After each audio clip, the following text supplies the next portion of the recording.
Hey, cohorts. I'm going to take you on a tour of my Hour 3 class site that's on the Learning Management System Schoology, and I'm using Nimbus to record this screencast. Um, I have a page like this for all my classes, and on it I store for that class the resources that we'd use in class or have for homework. Usually, there's a calendar for upcoming assignments that's posted right here, so they know what's going on. I have videos, lectures, all kinds of digital tools that we use in class every day. And so, for an example, like period, it's broken down by periods. Each period's a unit, so this would be like a unit that kids will study before they have a unit test.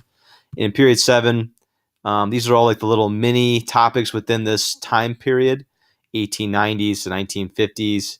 And the first one is U.S. imperialism and the Spanish-American War. So kids would click on that and just kind of give you an idea of the things that are on here.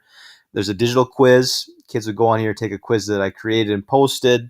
They get the results back right away in the quiz. It's timed, and I get their results too immediately, and it gets consolidated with other kids' results.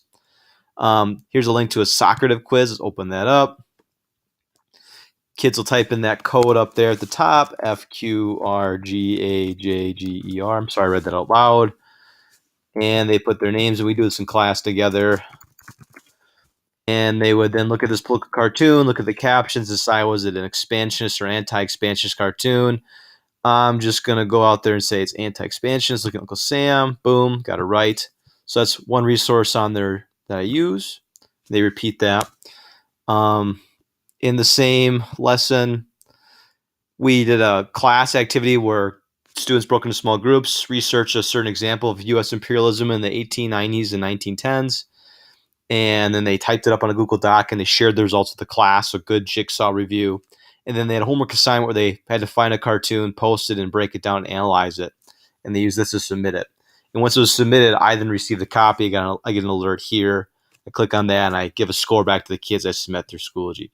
So a lot of digital tools and interactions. It's really mostly how I use my personal website. The textbook is posted online, so they can get PDF copies of each chapter. It's quite a big book, which helps so kids don't have to bring the book home, or they can leave it at home and access it at school. Either way, a lot of great resources for the APUSH exam. This is AP US History, so from like the last 2 weeks of April, the first 2 weeks of May, they're reviewing for this big scary test. Let's see. There's all kinds of like links to resources and Quizlet on here, some more digital resources. And I know I got some videos on here, just a lot of stuff. It's almost too much, I suppose. But yeah, they have a whole bunch of video links. They can go to there for different goods. And then, yeah, so that's kind of how I use my site. It stores all kinds of resources, digital requirements, usually has a calendar or two. And the kids seem to like it. Their parents didn't really care for it because they had a hard time accessing it because they're used to Google sites. So hopefully with my new resource site that I'm making for this class, I'm making a Google site that kind of partners with this, that takes less of the data and moves it over and makes it more accessible. Hopefully this wasn't too confusing or too boring, and I hope you enjoyed the tour. Have a great day, everybody.